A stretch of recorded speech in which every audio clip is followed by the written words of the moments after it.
You will hear a number of different recordings and you will have to answer questions on what you hear.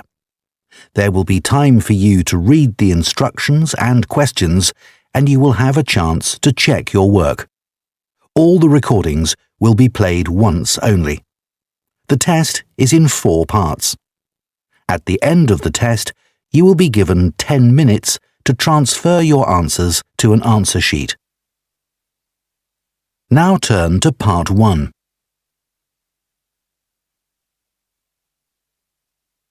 Part 1. You will hear a teaching assistant calling a country park about a school visit. First, you have some time to look at questions 1 to 6.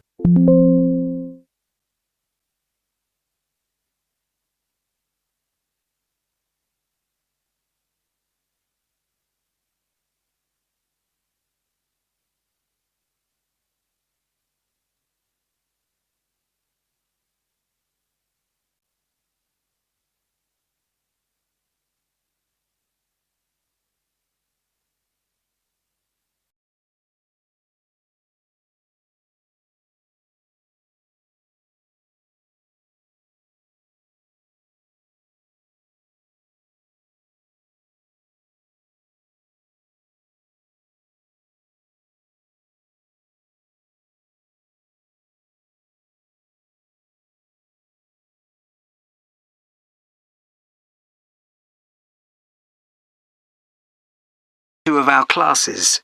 OK. What would you like to know? Well, I'm new to this area, so perhaps you could tell me something about the park first, please. Of course. Altogether, the park covers 170 acres. That's 69 hectares.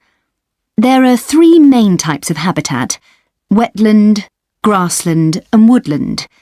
The woods are well established and varied, with an oak plantation and other areas of mixed species. Right. The wetland is quite varied too. The original farmland was dug up around 40 years ago to extract gravel. Once this work was completed, the gravel pits filled with water, forming the 2 large lakes. There are also several smaller ones, ponds, and a stream that flows through the park. OK, so I suppose with these different habitats, there's quite a variety of wildlife. There certainly is. A lot of different species of birds and insects, and also animals like deer and rabbits.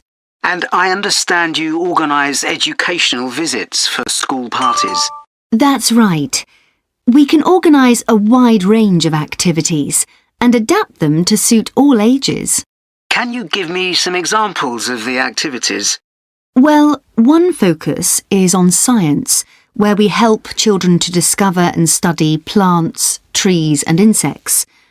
They also collect and analyse data about the things they see. Another focus is on geography. The park is a great environment to learn and practice reading a map and using a compass to navigate around the park. Do you do anything connected with history? Yes, we do. For instance, the children can explore how the use of the land has changed over time. Then there's leisure and tourism. That focuses on your visitors, I would imagine. Yes, mostly. The children find out about them, their requirements, the problems they may cause, and how we manage these. And another subject we cover is music. Here the children experiment with natural materials to create sounds and explore rhythm and tempo. That must be fun. Most children really enjoy it. Before you hear the rest of the conversation, you have some time to look at questions 7 to 10.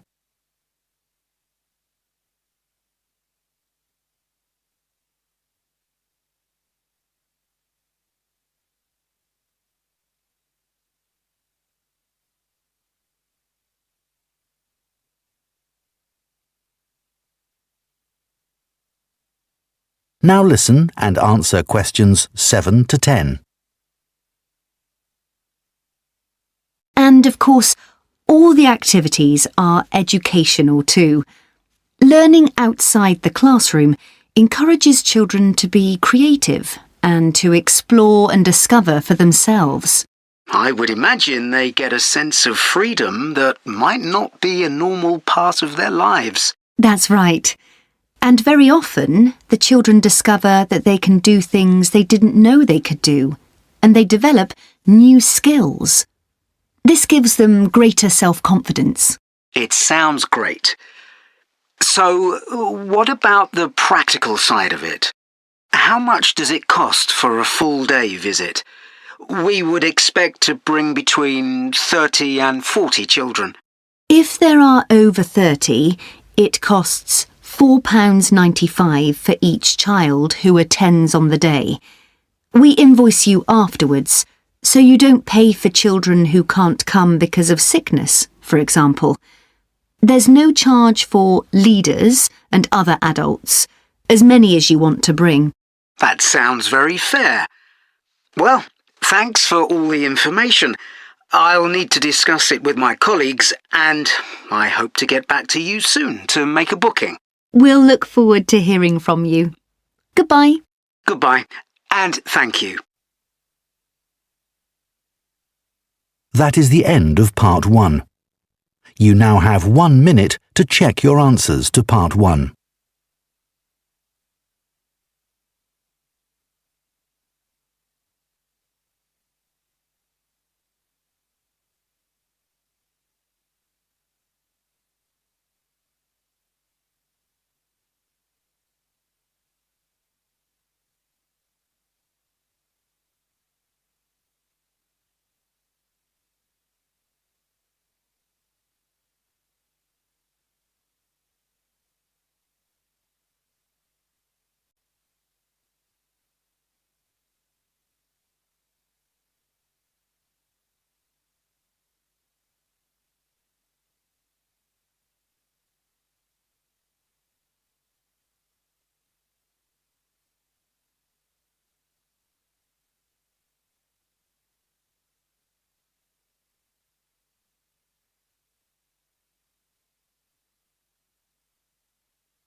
Part 2. You will hear the chairman of Stanthorpe Twinning Association, which organises the link between Stanthorpe in England and a town in France, talking to members about the year's events. First, you have some time to look at questions 11 to 15.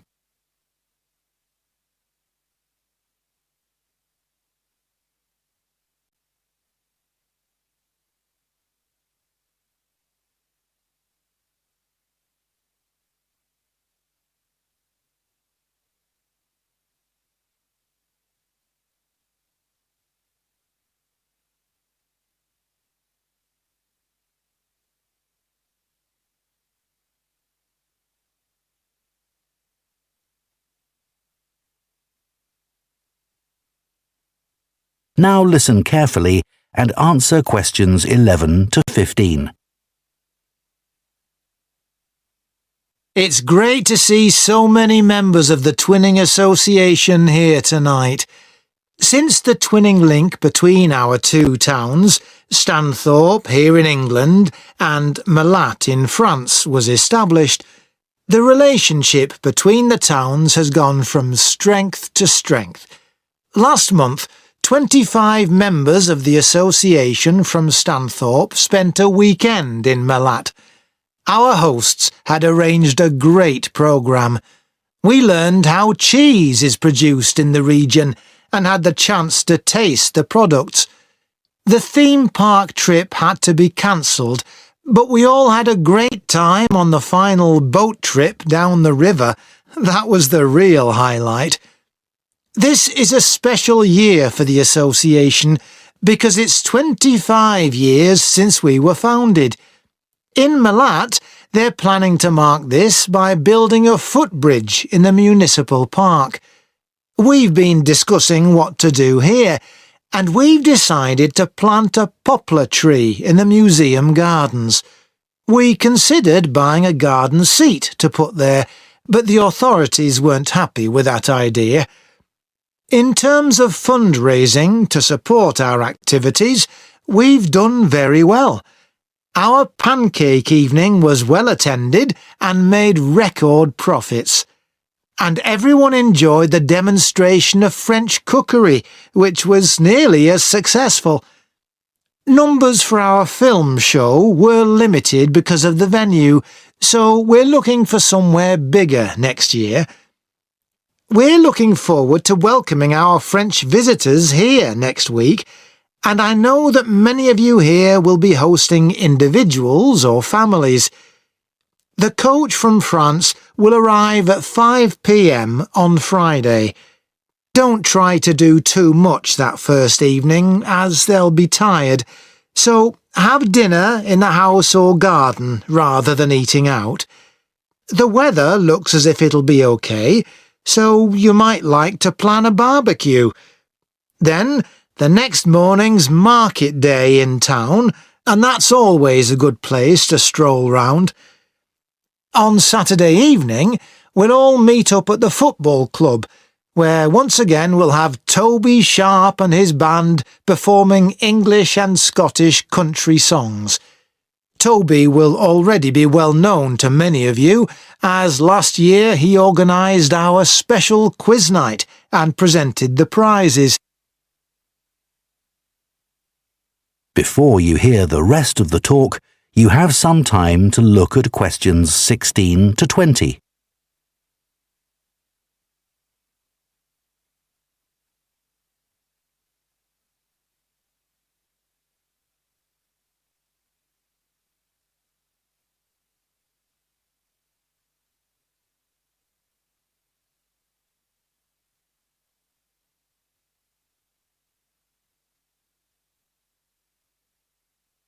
Now listen and answer questions 16 to 20. Now, on Sunday, we'll be taking our visitors to Farley House. You may not all be familiar with it, so here's a map to help you.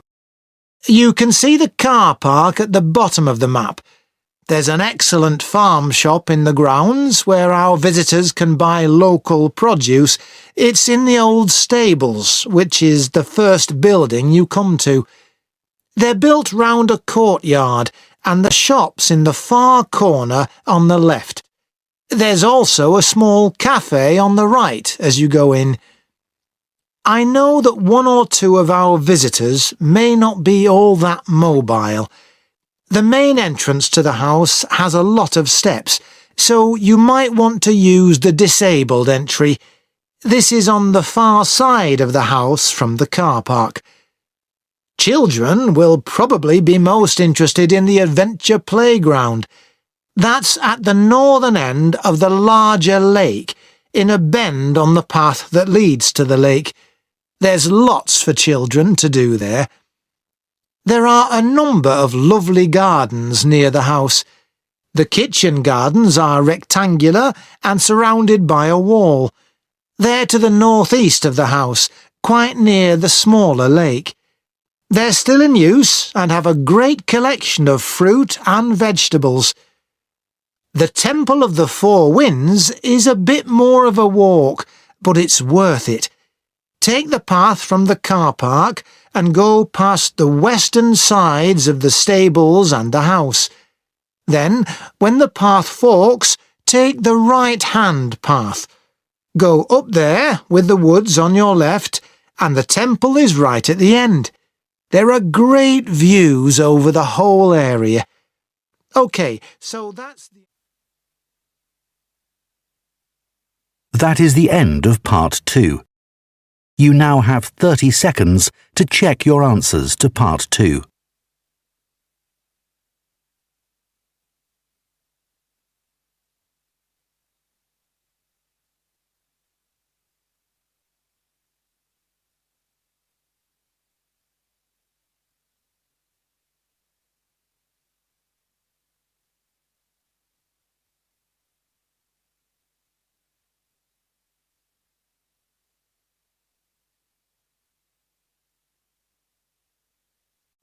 Part 3. you will hear two food science students called Marie and Colin discussing their final year projects. First, you have some time to look at questions 21 to 24.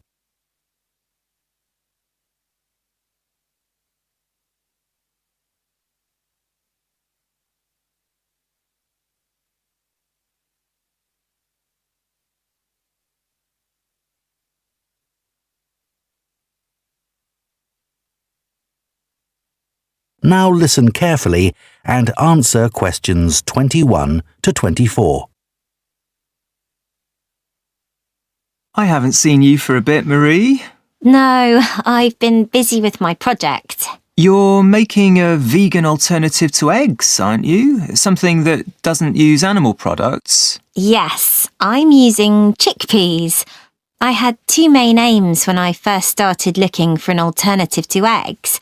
But actually, I've found chickpeas have got more advantages. Right. But how about your project on reusing waste food?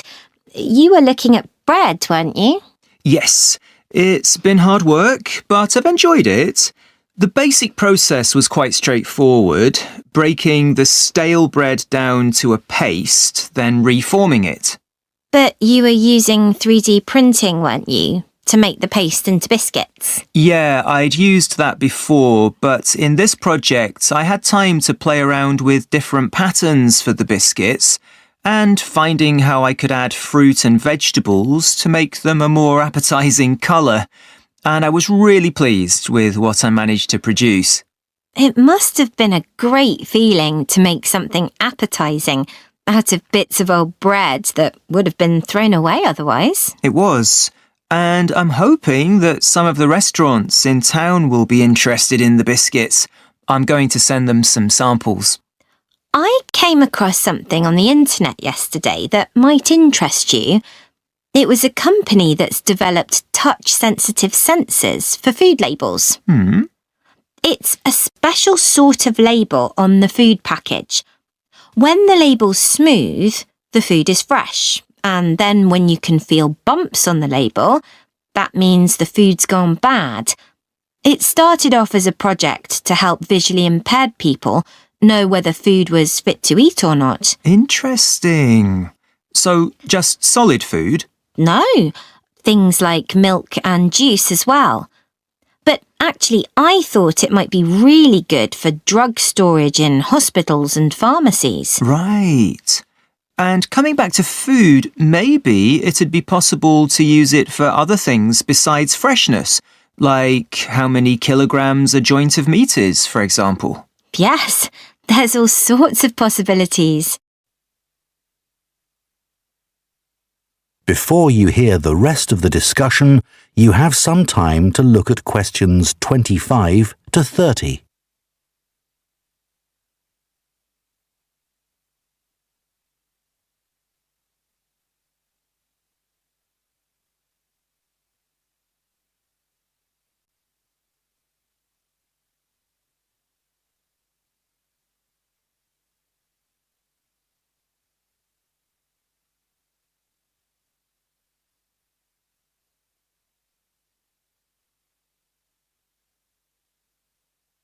Now listen and answer questions 25 to 30.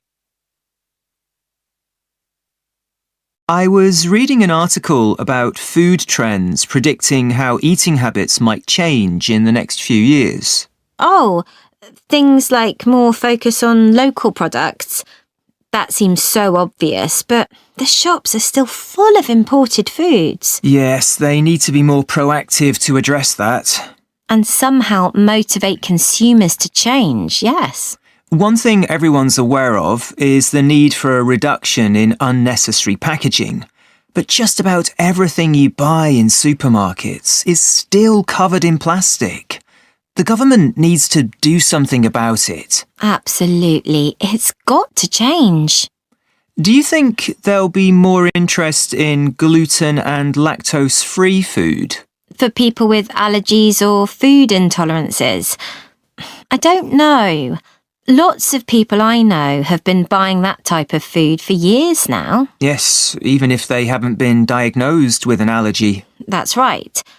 One thing I've noticed is the number of branded products related to celebrity chefs. People watch them cooking on TV and then buy things like spice mixes or frozen foods with the chef's name on. I bought something like that once, but I won't again. Yeah, I bought a ready-made spice mix for chicken, which was supposed to be used by a chef I'd seen on television, and it didn't actually taste of anything. Did the article mention ghost kitchens used to produce takeaway food? No, what are they? Well, they might have the name of a restaurant, but actually they're a cooking facility just for delivery meals. The public don't ever go there. But people aren't aware of that. It's all kept very quiet. So people don't realise the food's not actually from the restaurant? Right. Did you know more and more people are using all sorts of different mushrooms now to treat different health concerns? Things like heart problems. They might be taking a big risk there. Yes, it's hard to know which varieties are safe to eat. Anyway, maybe now we should... That is the end of part 3. You now have 30 seconds to check your answers to part 3.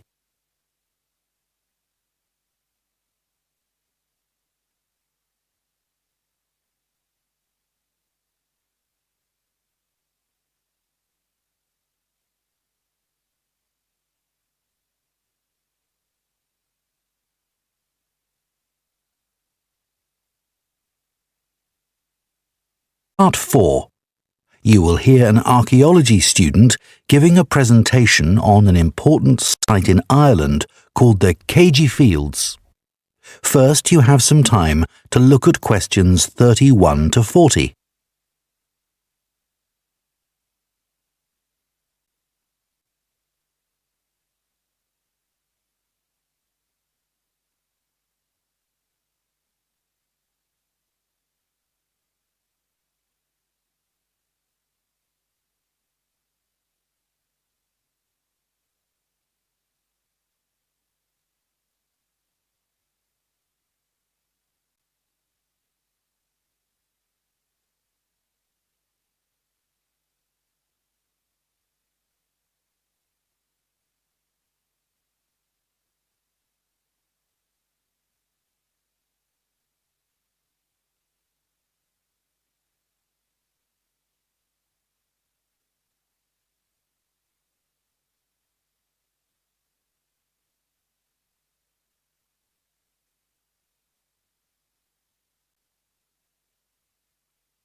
Now listen carefully and answer questions 31 to 40.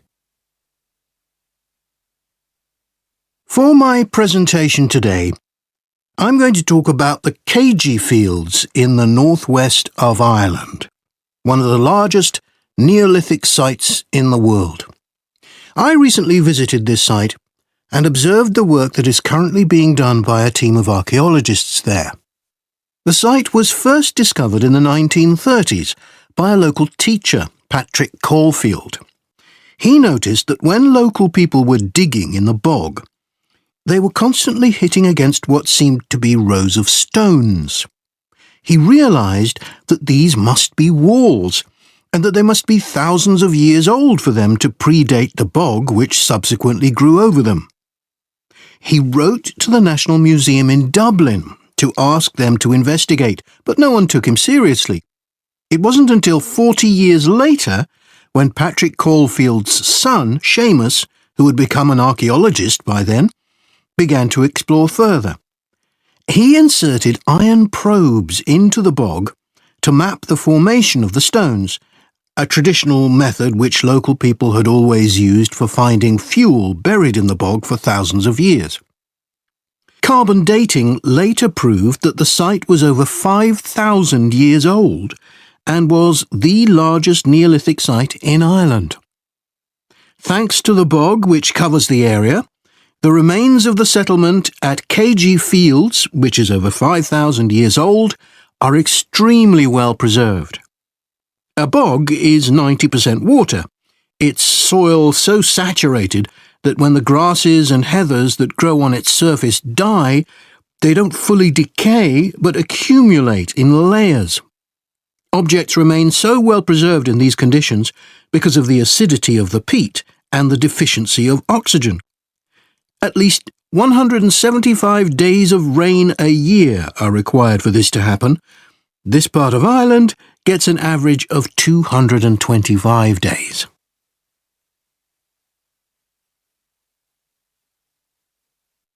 The Neolithic farmers at KG would have enjoyed several centuries of relative peace and stability. Neolithic farmers generally lived in larger communities than their predecessors, with a number of houses built around a community building.